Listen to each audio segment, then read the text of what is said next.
Welcome to Residential Tech Talks. I'm Jeremy Glowacki, Executive Editor of Residential Tech Today.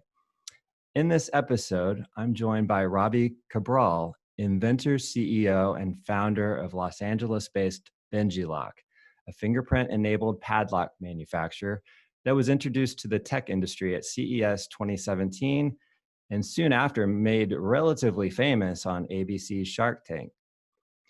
Padlocks for gym lockers and bikes aren't typically the focus for Residential Tech Talks, but Mr. Cabral is expanding his focus into the smart home.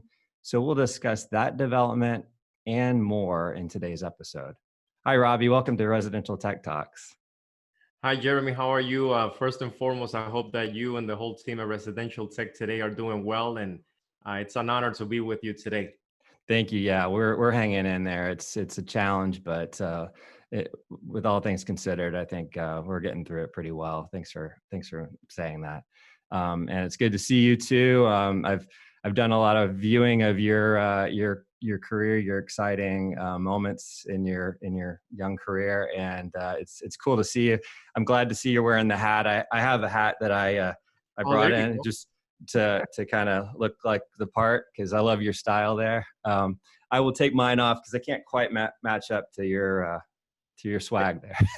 But you got it going on, especially now with the summertime. I mean, you can't beat it. It's pretty hot out there, especially here in LA. It's been lately in the 90s, so imagine. Ooh, yeah, absolutely.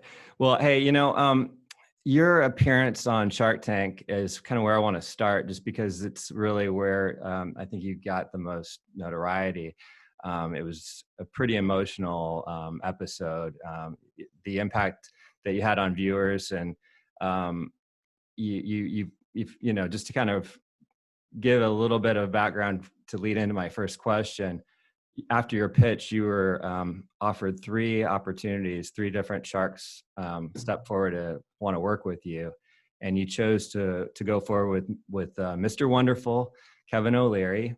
And I think what resonated the most with a lot of people that saw that episode and know about your careers, kind of the story of your struggles leading up to the big idea for BenjiLock, that fingerprint enabled padlock. Not to dredge up the bad memories of the past or the challenges, but what were those circumstances that led up to your coming up with the invention for the padlock? No, not at all. I think, any time that you're creating something or inventing something or pursuing something that you want to do in life, it's not gonna be positive always. You're gonna go through so many ups and downs. And believe it or not, that's why I relate a lot with BenjiLock, especially with what's going on right now with the pandemic. Because as you see that, this whole pandemic started and it came out of the blue. So a lot of people now are getting laid off, and you weren't really expecting that.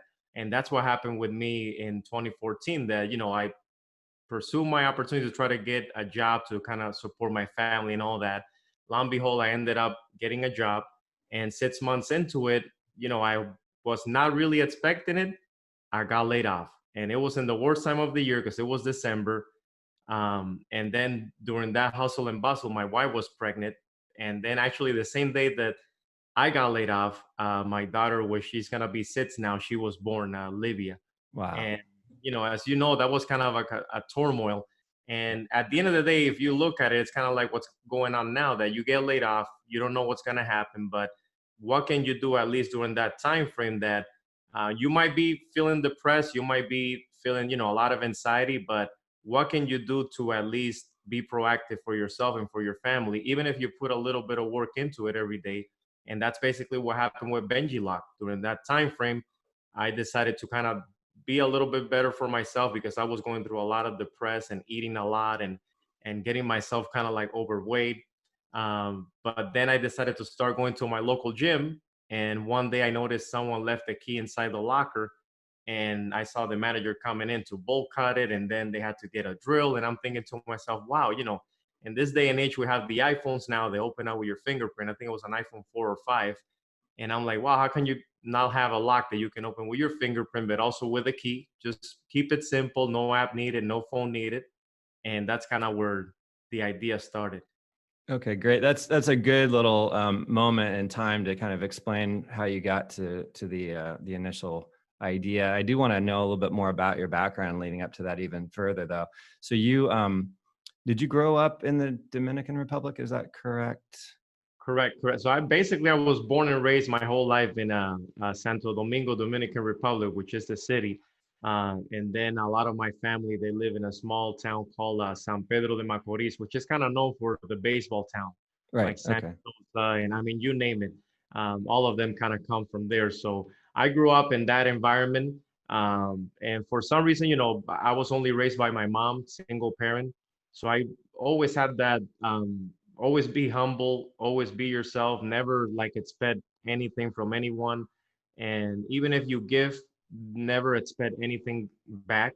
Like I always was raised that way by my mom. And I always remember growing up that I always saw her like working so hard every day just to make ends meet and try to at least put me into school. And even if she couldn't be during that time frame to pick me up and all that, at least I knew that she was providing at least to keep me afloat. And I learned so much during that time frame that like you and myself and all of us, like we have that whole entrepreneur in all of us.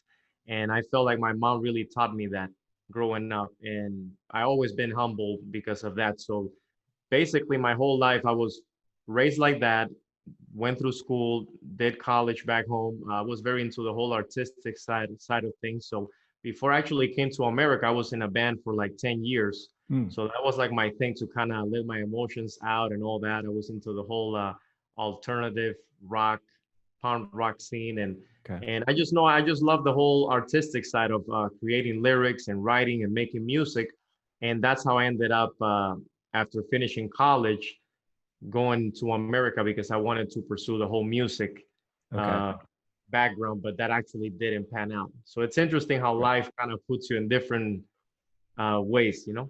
Yeah, yeah. And so you ended up, did you go straight to Los Angeles from Santo Domingo to pursue music, or were you elsewhere in the country before that? Well, I used to, in the summer times, I used to go to New York to visit my cousins, and I have family there. So I always thought that, maybe my path will be going to New York, Hmm. maybe going to Boston, kind of like in that East Coast area, Florida, because then you're more near back home, more near your family.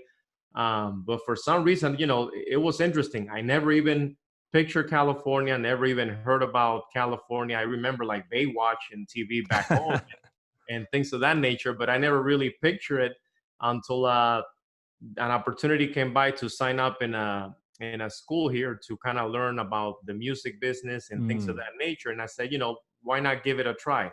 So I okay. basically back home, I sold like my car. I pretty much left everything home because even to try to get a visa, it was tough. Like to actually get a visa to actually come and study, which I'm kind of feeling a little bit bad right now with a lot of the international students what they're going through right now, because I remember that trying to get that international visa to actually go study and it's tough. So I did that, came in, and during that time frame I brought the band as well. We tried to make it happen, but things didn't pan out. Everybody said, you know what, we're going back home, we're going here, we're going there. And I decided myself to kind of, I'm gonna figure this thing out. And Okay. I decided to stay and continue that journey. Okay. And then your job that you eventually ended up in, that temporary job, that was unrelated to music. But then as you get into this idea, kind of getting yourself out of the doldrums of being unemployed and raising a family and everything, is this your first inventive idea for a product? Did you ever go beyond your creativity in music and do other work like this, or was this just sort of like the spark that came along and it was a way to kind of get yourself a job almost? Well, it's interesting because I remember the music thing didn't pan out. So then I basically started doing every other job to make ends meet, working in restaurants, dishwasher, catering, valet. I mean, you name it. Try to get some income in and figuring things out at the time. So I guess because I studied back home, the whole arts like advertisement, creative. I wanted to be creative on that time, so I ended up creating a retailer at the time. It was like an online retailer Hmm. in the era of the Groupon, It was actually because I'm seeing your figures at the back. I'm a big collector of action figures and things of that nature. So I've always been like a toy fanatic. I just love how they, create and sculpture these figures and all that. So I decided to create a website called figureoftheday.com at the time. And it actually, started doing pretty well. Every day I was launching a new action figure, and that whole niche was really into it. And it was exciting for me. But that only ended up lasting a year or so, because again, you have family, you have kids, um, work is a turmoil. You're getting a lot of sales, but then at the end of the year, you're not breaking even, and what's going on.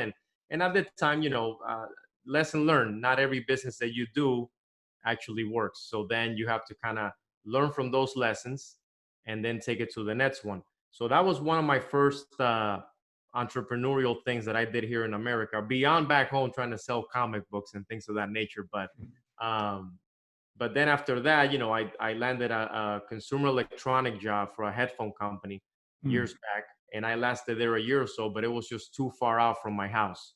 So Ah, then from there, that's when my wife said, you should get a job more near home. And long story short, I ended up in that real estate company that was the one that kind of laid me off. But sometimes life puts you in things that you just don't even expect. So it wasn't even in my path, in my world, to think about creating a lock. It wasn't even in my head at all, which is very interesting. well, I mean, I'm always impressed when someone has an idea that they actually follow through with, and the timing works out so that you can kind of get it to market. Even people often will say, "I had that idea.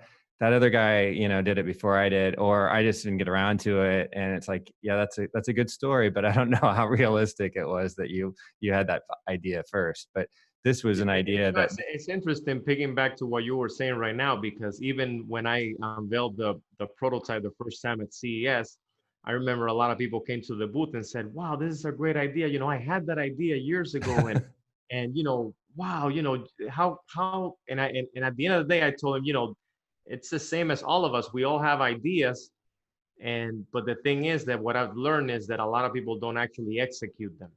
yeah. And probably like 99% of people have a lot of ideas. Oh, I had that idea, but you don't just write it down and leave it like that. You kind of have to execute. And there's like a whole plan that you have to, a lot of ups and downs, and that you have to go through, and emotional distress because you're dealing with family too and all that. And how can you, leverage all that and keep it positive and hopefully see a light at the end of the tunnel?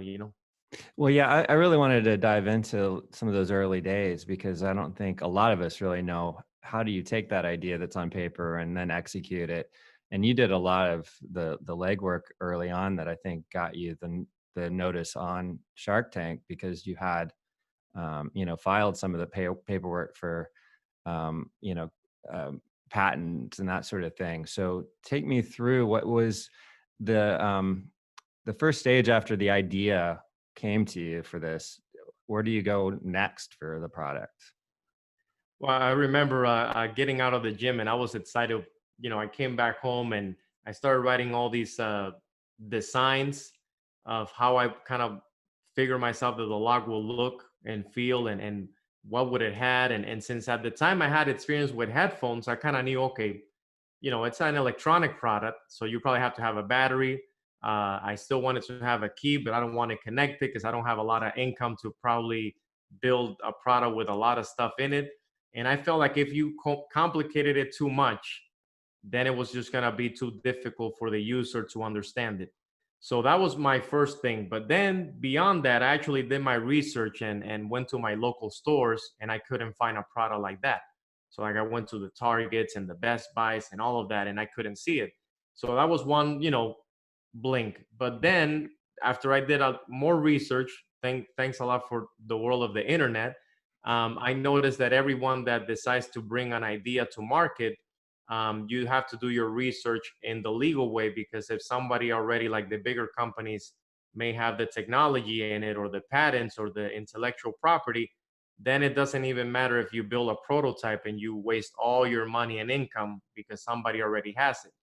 But what I did was that in the same time frame that I started looking for someone to help me build the patents and the intellectual property on it, I also start knocking on a lot of doors to try to find a product developer, because Okay. I'm not a product developer. I mean, I have the idea, I have the vision, I have the designs, but I don't know how to build it.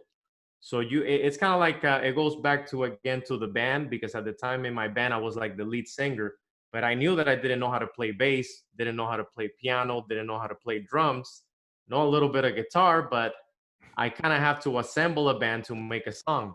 So it was kind of the same way I took that approach with BenjiLock. I said, okay, I need someone to help me on the legal route. I need someone to help me out on the product developer. And I need someone to help me with my ideas to kind of create a branding around the product, because I felt that you could have your legals, you could have your prototype, but if you don't have a name or something that actually resonates with the regular consumer, then you don't have nothing. And then also, while building all that, then you also have to kind of, which is interesting. I did that around my area. I probably interviewed more than 900 people with my Wow. phone. I remember I had a really early prototype, and I went basically on people walking out and say, "Hey, what do you think of this idea? You know, would you purchase something like this, and how much would you pay for it, and what do you like, what you don't like?" So I actually did my own Market research. market research focus group on this product while doing all of that. And that was like a 3-year period Okay. um, before actually stepping into the CES and then stepping into the whole Shark Tank and kind of like where it's at today. So it took like a 3-year process of But idea to at least a prototype. but you found did you find advisors, or did you pay people? Was it free advice that you were getting from people that you kind of networked with, or were you actually hiring, like a lawyer to help you with the patent, application and product development people that really understood the manufacturing process? Like what were those relationships like in those early days? Oh, those were tough because I was unemployed. I only had a self money coming in from unemployment for a little bit, and then beyond that, I had a little bit of savings, but then all of that ran out. So I basically had all my credit cards through the roof, because no one works for free. You just can't, it's very difficult to find someone to help you, especially in that space, for free. So basically, I had to knock on a lot of product development companies, and a lot of them say, we would love to do it, but that's a crazy idea, or we would love to do it, but that's going to take you a lot of money. Uh, you know, I won't do it. So finally, one at least ended up going for it. It was, it was expensive. It took me a lot of money and a lot of credit card, but at least they helped me build a prototype. Okay. And while doing that, because I didn't have a lot of money for the legal way, I actually ended up going through the whole LegalZoom route, legalzoom.com, and you try to find someone to help you. And thanks to that platform, actually, I was able to find a local patent attorney that actually saw my application and said, this is interesting. It kind of goes back again to what you were saying earlier, that things have to kind of fall at the same time, right place, right time, right moment. Because I remember that Alexis is his name. He kept saying, Robbie, it's interesting. When I go back, I remember seeing your application, and for some reason, I saw your name. It said Roberto Cabral, and he goes like, I'm from Mexico, and I normally never see like a Latino trying to get a patent. Hmm. Like he always never sees that. And he said, maybe I'll put a little bit more effort into this kid's patent, because I just never see like a Latino come to my office and do an application. So that's another thing that it kind of goes back. It was the same at the right time, right moment. Uh, you know, Unveiling that prototype at CES, it was actually the right moment, the right time. I didn't even have that much money to put a booth at CES, and it was just struggling to try to make it happen. And on one way, I have my family fighting to me, like, hey, you don't have a job. What's gonna happen? This prototype, what's gonna happen with you? You're in debt, and you're about to lose your whole family. And I kept saying, you know what? Let's take a deep breath. I think there's something here. We just have to keep it pushing. And yeah, That was Well, a tour. I want to keep on that track and talk about your appearance at CES because that seemed to be a turning point. But before we do that, I want to take a break from our conversation with Robbie Cabral and get a word from our sponsor. Thanks for listening to Residential Tech Talks. Today's episode is brought to you by SONY. Sony's OLED TVs and Master Series meet the strict criteria of the top engineers and makes beautiful images a reality. Their 4K HDR TVs pair the brilliance of 4K with the brightness, color, and detail of high dynamic range. See how every scene comes to life with extraordinary realism. Discover a new level of immersive, cinematic audio at home. With Dolby Atmos and acoustic surface audio, you'll enjoy three-dimensional surround sound that takes your breath away. See everything new from the world of Sony USA, including electronics, the new PlayStation 5, movies, music, and TV shows.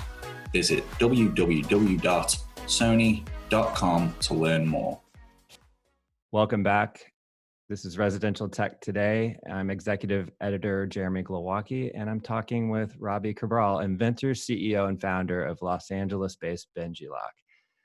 Robbie, we were just talking about how you're leveraged pretty bad and we're getting a lot of pressure from your family because you had a lot of credit card debt trying to get your product developed. And CES was the, I guess, the next step for you. So you got a chance to go to Eureka Park, which is a portion of CES. I believe that's really created for that early invention sort of stage, the products that don't maybe have manufacturing fully yet. It may be a little bit more affordable. I'm sure it was still expensive for you just getting to Las Vegas and spending the time there. But can you recall what that stage was like for you and your development? Oh, that was probably like the biggest thing I did because I remember that when I had the prototype ready, or while working on it, it was, I remember, summer of 2016, I started researching and say, okay, what's the best way for me to showcase this product to the world, at least this prototype and this idea. And for some reason, CES came up, and I noticed that like all the big companies from like Samsung to Volvo to Sony, I mean, you name it, everything tech, everything electronic was there. So I said to myself, that has to be the spot. But then I started seeing the pricing and all that, and I'm like, oh no, this is not gonna work out. This is too much. But thank God they had the area called Eureka Park, which is like the startup ecosystem.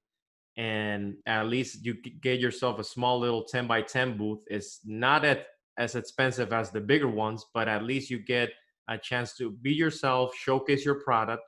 And basically, I remember renting a minivan from LA, putting all my stuff in it. And we basically went, a couple of my friends' family, we went to Vegas, drove by, rented one room. We all stayed in one room. Hmm. And basically every day at 6 a.m., we went in, set up the booth, and did the best we could to showcase the innovation. And I felt like to everyone that is listening right now, that is, thinking about building a product or building an idea, you have to learn how to just let it go. Don't be afraid of trying to, this is my baby and no one's going to touch it, or no. You have to let it go. And because I remember at that show, I said to myself, there's no point for us to be paying all this money here and just being standing up and doing nothing.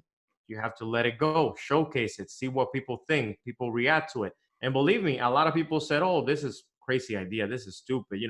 Who invented that? But then another big percentage, like Ace Hardware, to this day, were one of the first retailers. They came in and said, wow, we want this product. We like this product.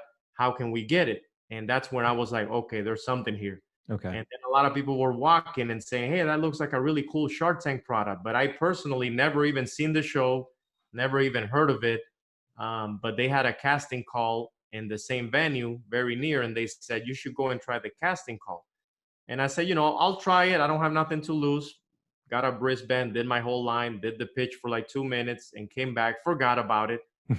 But then 2 months after the show, I got an email and they said, hey, we're interested. Can you send us this, send us that? And that's kind of how that journey started.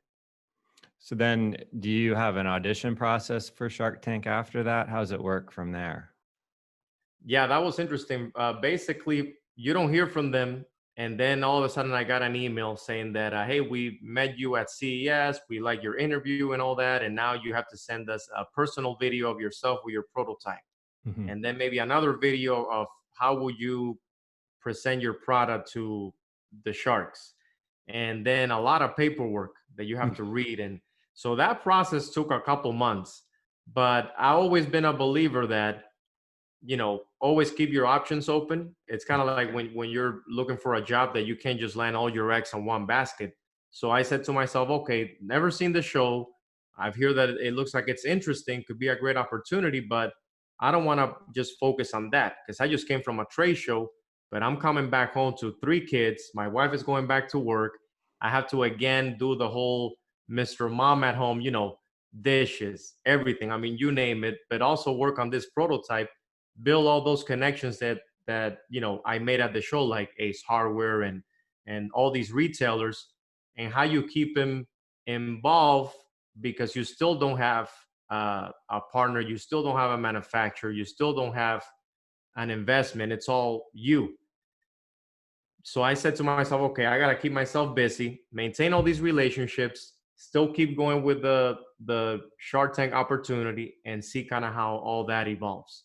Um, and then, thank God, they ended up telling me, "Hey, we have an opportunity for you to come and step on the show. Certain date. You don't know who you're gonna pitch, but this is it. Are you in?" And I said, I don't have nothing to lose right now. I was in that moment that I'm already in debt. I have all this stuff going on. I have an innovation award from CES. Everybody loved the product. I have a prototype that works, doesn't work. I have companies in the field interested in the whole licensing opportunity, but I was in that time. I was kind of like, I'm an entrepreneur and I'm gonna build this and I'm gonna do it myself. But then you also have to learn that you have to be open-minded and learn how to do partnerships. And when the Shark Tank opportunity came by, I said, I don't have nothing to lose. Let's just do it. And it's local. It's in Los Angeles. Is that where they're taping it? So I actually got lucky because at the time I thought it was in New York, but it was in the Culver City area. So it was basically an hour away from me to drive in. And they do it in the whole SONY lot studio. That's very convenient for you from a cost standpoint, then, for sure. Can you take just to explain to me what it's like to be on a TV show? Is it all done in one take, like it appears on TV, and all that nervousness that you must feel as you're going through it?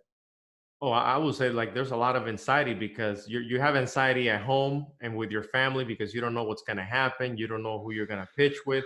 And then at the time, you have to, I remember meeting in a hotel with all the Shark Tank contestants that actually are coming from all over the States.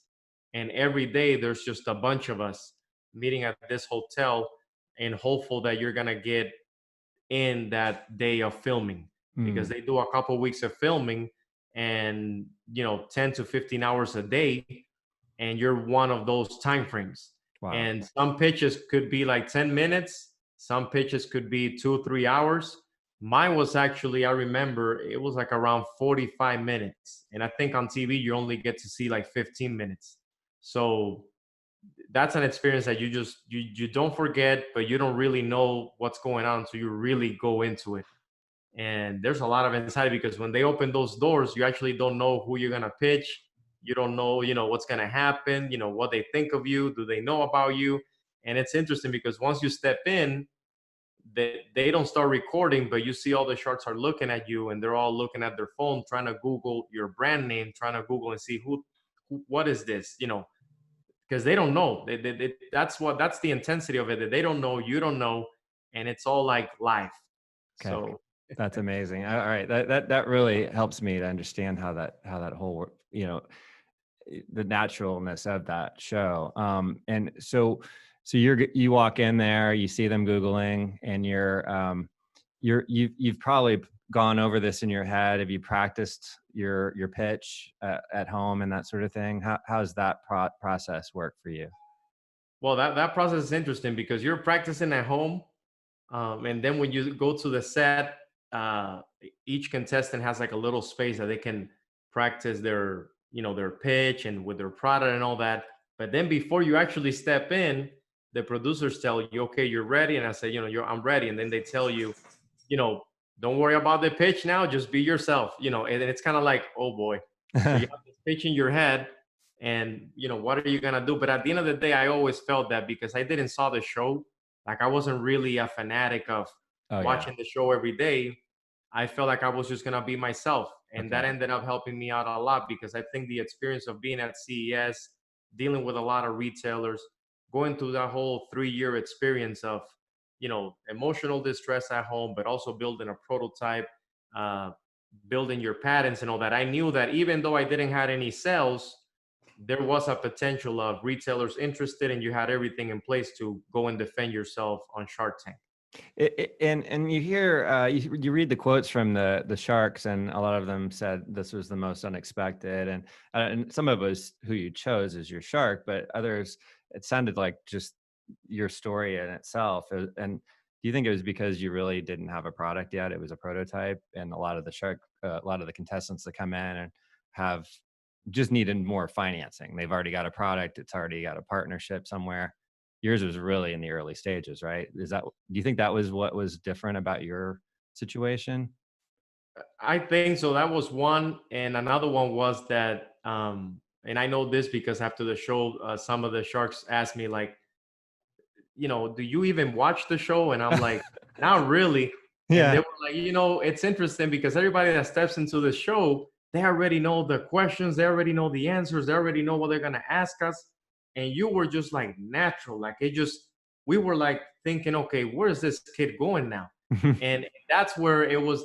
I think that really helped me out a lot because since I never even seen the show, like I went in and I was just myself. Yeah. And a lot of people told me that, the guy in the middle, Mr. Wonderful, he's going to annihilate you. And you go into that show with, sales and all that. And in reality, I didn't really need it. I felt like I just needed a partner to help me navigate where I was right now at the moment. And I think that's why I ended up going with Kevin because he was very like straightforward. He was the first one that when I step in, he wasn't on the phone. He was literally like looking at you sharp. And I'm like, oh boy, not looking, that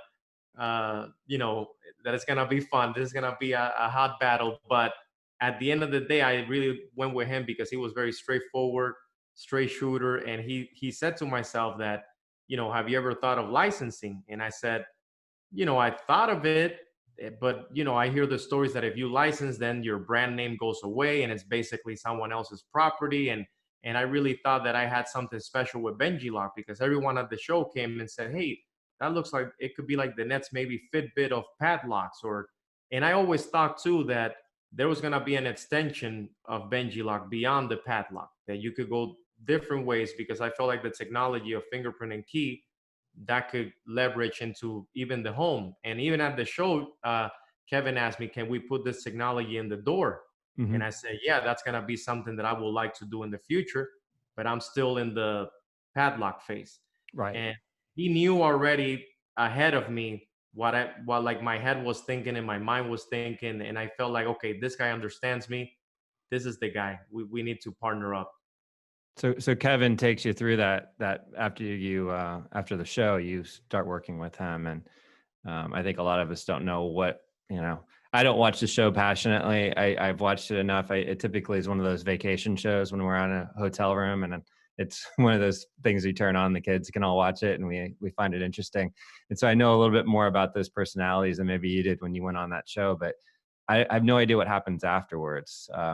You start working with him as an advisor then in terms of licensing arrangements? Well, basically after that, then, each investor has their own team. So you have to meet with their team and make sure that everything that happened at the show, it's kind of what's the reality, because a lot of contestants, they go to the show and when they do their due diligence, it's not really what they said. It's not really what they offer. So you have to make sure that, it's a win-win for everyone. So we did both of our due diligence and all that, and all worked out. And then when we partner up, it's basically kind of like a marriage. And I think in that way, he knew that I was kind of like a one-man army, and I needed also mentorship beyond just the investment, because for me, the money wasn't really the important thing. It was more like, okay, now that I have a partner, how can we get this product, what I've done so far, how can we get that to that next level? And the beauty was that he already had in his head, okay, we need to find the right manufacturing partner to bring this product to life. And that's where he presented me the first time with Mr. Kim Kelly, the CEO of Hampton Products, at that CNBC interview, because I wasn't really unexpecting it. But he figured out a way how to put those things together and then make it happen. Okay, so that CNBC interview, which I've watched, that was the first time you knew about this arrangement. I thought that you'd already had that relationship, and then he just presented you with a kind of a, a check with some good faith money that we're going to, make this thing happen. So you didn't know that was who you're going to be working with when you went on that show. Oh no, I didn't know, because I had a brief relationship with Hampton Products during that whole CES phase, but you only deal with like Lowell management, kind of figuring out your idea and product. And in that case, you're kind of protective too, because as inventors, you have to figure out, okay, is this manufacturer company looking for the best for me? Mm-hmm. And for them, so you have to figure out if it's the right fit or not. So we were touching base here and there, but nothing really was happening. So I, like I said, I always keep my options open, and I always got to keep myself pushing for the next thing. And I think having that relationship with Kevin really helped that relationship that I built lightly with Hampton kind of take it to that next level. So that was the first time that I actually met the CEO, and from there it was like, they said, we're building this BenjiLock, we're making it happen, and I was like, wow, this is a dream come true. Okay, that makes sense then why you got emotional again, because that really clicked it into gear then. And then you're handing off part of it in terms of it just being branded BenjiLock by Hampton Products, right? So, or by Hampton. So it's just they get a little name recognition on the product, but you still get to keep your product name that you created. And what is your day to day then? And once you start working with a partner like Hampton? Yeah, no, that was my main thing, because I felt that, big companies, they a lot of the times they take technology from little companies and basically just add it to their roster. Right. And at the time, I remember they were, you have two big padlocks companies in America, and one of them is Brinks, and they handle all the Brinks line. So I felt that, that's great with Brinks, but I'm BenjiLock, and I just don't want to change that, because I felt like from my kids to I mean, you name it, they all like the name, they all like the style, and I felt like there was something here that I just didn't want it to change. I wanted to disrupt what was really going on at the moment. And when they said we're gonna build it BenjiLock by Hampton, that's when I knew, okay, this is gonna be great relationship. And our day-to-day lives is basically, people that maybe might be thinking about inventing or licensing, you can't really go sit down outside and just relax and say, well, let me just sit down here and now let's just wait. Because if you're really not hands-on with your product, corporations, they have thousands of SKUs. So like in my case, I'm just one of the thousands of SKUs. So in my case, I need to keep myself really hands-on, from the branding aspect to the design of the product to product development. The good thing is that now I don't really have to pay for that. Now you have a manufacturing company that is building all that for you. So I just work with their teams, with Mr. Kim, with Kevin. And that's the good thing about Kevin, that Kevin has been very hands-on, because he really likes the product and the story. So like even now through this whole pandemic, we do Zoom calls every week, and to see how the product is doing and what can we do to improve it. And, so it's been a really good, I have to say that I've been blessed to have a really good relationship, really good partnership. So then you, this is getting really in the weeds with it, but you're getting paid from sales then, or salary from Hampton, or where does your personal income come from then once you make that licensing deal?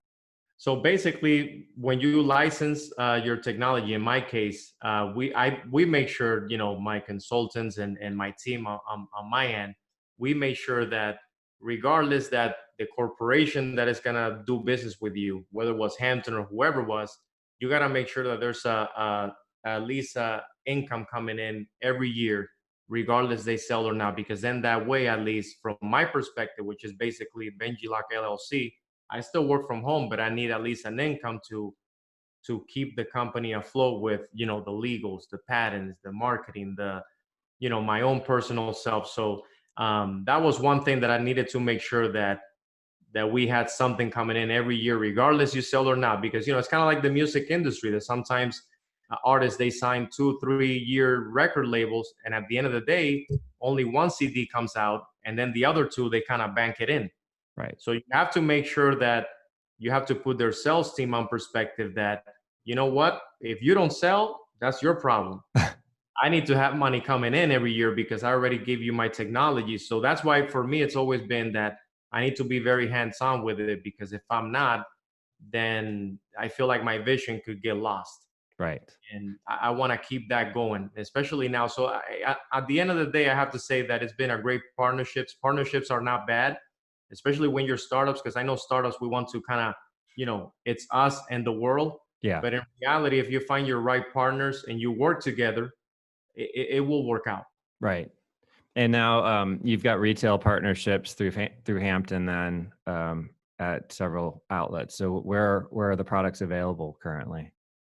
Well, currently it's interesting. The first retailer that was really excited about that technology was Ace Hardware. Right.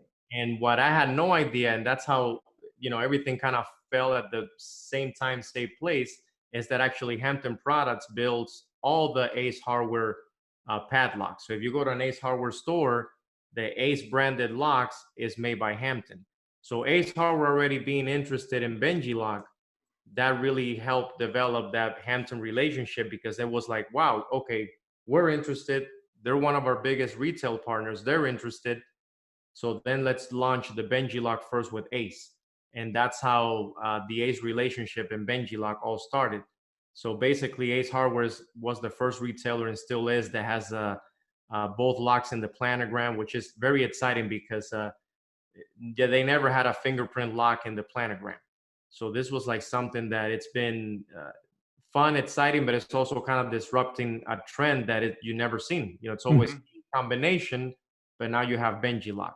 So I'm very proud of that relationship, because again, it all started at CES years ago, and then you see the evolution of the SharkTank, the Hampton relationship with Kevin, and then those retailers that you met at the time. Now is that you're seeing those retailers come into life. So Walmart, Home Depot, Lowe's, and then also, you know, really cool trendy stores like Urban Outfitters and I mean, you name it, Touch of Modern, QVC. Like, it's taking its own lifestyle approach, but also I need to make sure that it's security, because that's the beauty of it, that Hampton builds security products. So you know that BenjiLock is it's a secure lock. It's not, it's not really, it's a steady, solid product, and you'll be getting a couple your way. Should be getting in there this week, so you'll see it. It's a very sturdy, product, but it's a company that they know that they were gonna amplify the portfolio of products, and that's what we're doing today. So that's really exciting. So now, really turning our attention to the next stage, as much as you want this product to just be super successful and continue to grow, and awareness and popularity and everything, you'd always had a plan for more than just the padlock. Where are you at the development stage of going into the smart home and doing a fingerprint enabled door lock? No, that's the cool thing. We basically went from the regular padlock to a TSA padlock, right, travel goers. And then this year, actually, at CES, which was literally our last trade show, we unveiled the bike lock, and also then a whole line of smart door lock, which basically won the CES 2020 award as well. So it's basically a door lock that you can open with your fingerprint, also with a traditional key, and also with a pin pad. But it's non-connected. There's no app, no phone. It's still the same BenjiLock technology as the padlocks, because I felt like I want to keep it that way, because even now I have one of the prototypes installed in my door, and I get out of the minivan, the mothership I call it. My kids they are already out and about, and they're already in, because with the touch of their fingerprint, they're already boom in. And I'm like, wow, that was cool. Only their fingerprint on it. That was Yeah. it. And we also have another door lock coming in at the end of the year.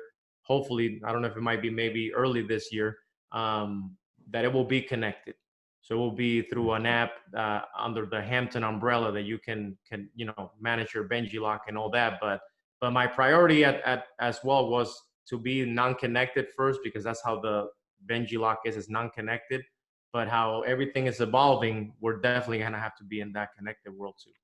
Okay, so to clarify, you can put multiple fingerprint recordings in the lock so that other family members can use it. That's what you're saying there. Correct. And I think, let me see if I have I may have here,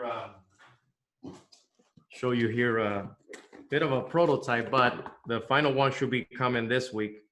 Basically, here you go. So it's basically the door lock. Okay. Yeah, you have your fingerprint, you have your pin pad, but then you also have a traditional key. Nice.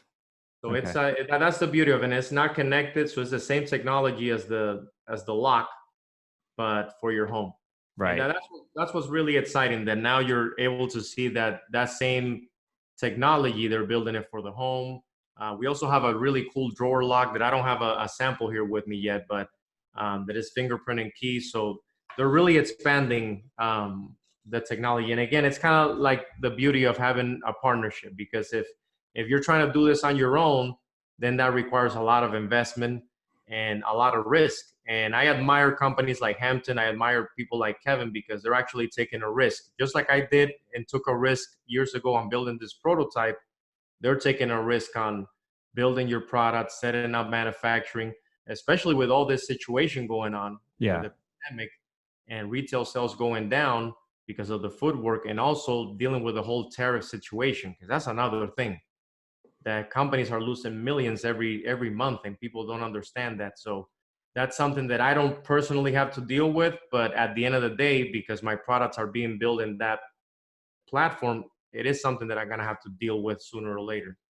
I was going to ask you about the impact of COVID-19 and the pandemic, all the shutdowns and everything. Obviously, retail was affected. I think home improvement is definitely one of those areas that sort of picked up steam because people were at home trying to do things for their house. But a lot of people are limited income right now because they're maybe not working full time or out of a job. So are you mostly seeing it in terms of sales numbers affected right now? And obviously your ability to connect personally with partners, you have to do everything via Zoom, I'm assuming. Mm-hmm. No, lately it's been everything kind of virtual, Zoom, like everyone else. Even companies like Hampton, they're all working remotely. It's only basically the shipping department that is available right now. So everything has kind of turned out in more of an online retail world. So like even all the retail partners that we have, sadly, a lot of relationships kind of fell off because after CES, everything was great. And then the pandemic hit. So everybody, kind of step out a little bit. But the cool thing about it is that, having Kevin as a partner really helped out, because his relationship with QVC, that really helped out a lot to bring the locks into the whole QVC TV platform. So during this time frame, actually, we've done very well because we've been using the TV platform with partners like QVC. So the locks have been doing great, even though people are not going to the gym because of maybe their clothes or lockers. Even though people are not traveling because of the pandemic, but we're still seeing a really good amount of sales going that route. And I think that the beauty of this is kind of trying to pivoting in different ways that we're not thinking of selling for now, at least to keep your brand alive. But then on another route, I think, it's a good way, at least personally for me, to keep creating, keep innovating, keep making new ideas, keep connecting more on a personal level with customers too. Like I've been emailing a lot of people now and messaging, and people kind of like, oh wow, actually Robbie messaged me or Robbie emailed me, and I'm like, yeah, like I'm at reach, and I'm more about just keeping it positive, because we're all going through the same thing right now. There's a lot of anxiety at home and all that, but I think if we put that little burst of inspiration and positivity, things will happen in a good way. Well, and I read your statement on social media that's posted on your website as well about how you went through a tough time, and we started our conversation talking about that and how, being unemployed, you can find a way to, kind of turn your life around when you're inspired. And can you remember what a little bit about that message and relate that here so those who are listening or watching can kind of feel that positivity that you presented? Oh yeah, no, because that's my message. That when I got laid off from work, it was unexpected. And when you get laid off of work, people don't know that what's going on in your life around. And at the time, my wife was pregnant. I was literally my wife just gave birth to a younger child, and it's kind of like what's going on with the pandemic. That things hit, it was just out of the blue, and you start seeing all these layoffs coming in, and when people think that they have their job secure and we're rolling and we're good, all of a sudden someone on the top says, you're out because I have to protect myself. And then all of a sudden you're like, whoa, what am I going to do now?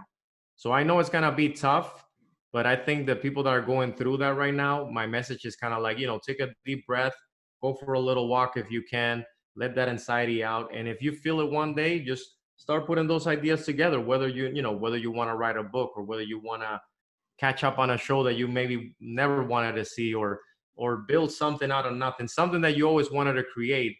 Just put a little bit of effort every day, and I'm telling you, that little bit just goes a long way. And that's kind of what I did with BenjiLock too. So just have to have patience.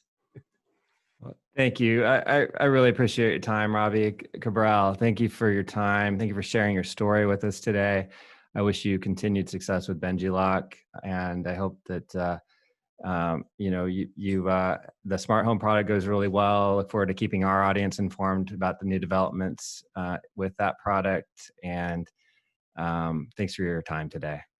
No, likewise. I'm always honored. It's a pleasure. And I hope all of you guys stay safe and healthy, and just keep innovating, keep pushing. Well, also, thanks to everybody for joining us, and be sure to comment, share, or subscribe to the podcast. And you can check out all the latest residential tech news at restechtoday.com. Until next time, please stay safe, stay inspired, and let us know if you have a great story to share. Residential TechTalks, lighting specialist to architects to